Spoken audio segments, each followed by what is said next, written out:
পাট্টা দেওয়ার নামে সক্রিয় দালাল চক্রের বিরুদ্ধে সরবর বিধায়ক সিদ্দিক আহমেদ অভিযোগ মুখ্যমন্ত্রীকে। দক্ষিণ করিমগঞ্জের বিধানসভা সমষ্টির অন্তর্গত এরালেগুল, বিনোদিনী সহ কয়েকটি এলাকার ভূমির পাট্টা দেওয়ার নামে সক্রিয় হয়ে উঠেছে একটি দালাল চক্র। সাধারণ মানুষের মাটির পাট্টা দেবে বলে এই দালাল চক্র বিঘা প্রতি ৫,০০০ টাকা আদায় করার অভিযোগ উত্থাপন করেছে। ইতিমধ্যে দুষ্ট দালাল চক্র যে সকল লোকের থেকে পাট্টা দেওয়ার নামে অর্থ আদায় করেছে তারা পাট্টা দিতে ব্যর্থ হয়েছে। ফলে পাট্টা লাভ করা থেকে বঞ্চিত হওয়া সকল লোক বিধায়ক সিদ্দিক আহমেদকে বিষয়টি অবগত করেছে। বিধায়ক খবর নিয়ে জানান যে আব্দুল সত্তারের নেতৃত্বে একটা দুষ্ট চক্র পাট্টা দেওয়ার নামে টাকা সংগ্রহ করছে। এ নিয়ে বিধায়ক সিদ্দিক আহমেদ দালাল চক্রটির বিরুদ্ধে বিনোদিনী বাজারে একটি সভা অনুষ্ঠিত করে পাট্টার নামে কোনো দালালকে টাকা না দেওয়ার জন্য সতর্ক করেন। এই দালাল চক্রটির বিরুদ্ধে ইতিমধ্যে মুখ্যমন্ত্রী হিমন্ত বিশ্ব শর্মাকে অভিযোগ জানিয়েছেন বলে সিদ্দিক আহমেদ জানিয়েছেন।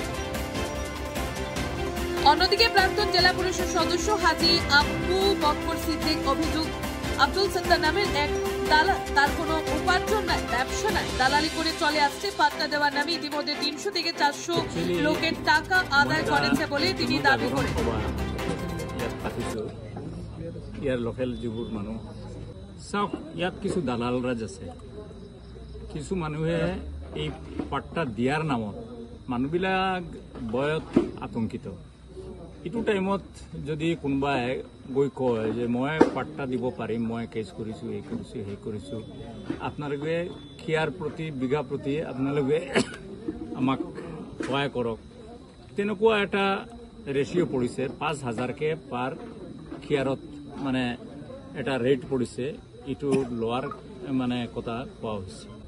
গতিকে মই এইবোৰৰ বিৰোধিতা কৰিছোঁ। এই মানুহবিলাকে এই মানে অৰ্ডাৰটো লৈ পাব্লিকৰ মাজত আহি কৈছে আমিতো ৰায় পাই গৈছোঁ, গতিকে আপোনালোকে চান্দা দিয়ক। এই কথা কৈ মানুহৰ পৰা মানে বহুত লাখ লাখ টকা ওলোৱা হৈ গৈছে। মই এইটোৰ বিৰোধিতা কৰিছোঁ যে এইটো আমি হ'বলৈ নিদিওঁ, কাৰণ এনেকুৱা কামটো কোনোদিন হোৱা নাই। আৰু এজন দুজনে দালালি কৰিব আৰু বাকী মানুহবিলাকক হেৰাছমেণ্ট কৰিব, এইটো আমি কেতিয়াও সহ্য নকৰোঁ। সত্তার হল একদম দালাল মানুষ। হি তার কোনো ইনকাম নাই, কোনো ব্যবসা নাই, কোনো কিছু নাই। হি 300 না 400 মানুহৰ পৰা লিষ্ট লোৱা আৰম্ভ কৰিলে যে হি এলটমেণ্ট দিব, পাট্টা দিব, কিন্তু এটাওতো দিব পৰা নাই। হি এজনৰ মানুহৰ পৰা 20,000, 30,000, 50,000, 1 লাখ তেনেকুৱা ল'লে।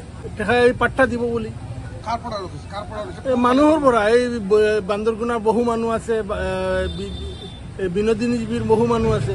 এই হিমন্ত বিশ্ব শৰ্মা চৰকাৰে এই দালালক কেতিয়াও প্ৰশ্ৰয় নিদিয়ে। সি মাটিৰ দালাল আছে, এইটো যে দালালিটো বন্ধ হ'ব লাগে। পাট্টাটো যিবিলাক যি মানুহে পোৱাৰ কথা পাব লাগে, কিন্তু ই দালালৰ মাফলত নহয়।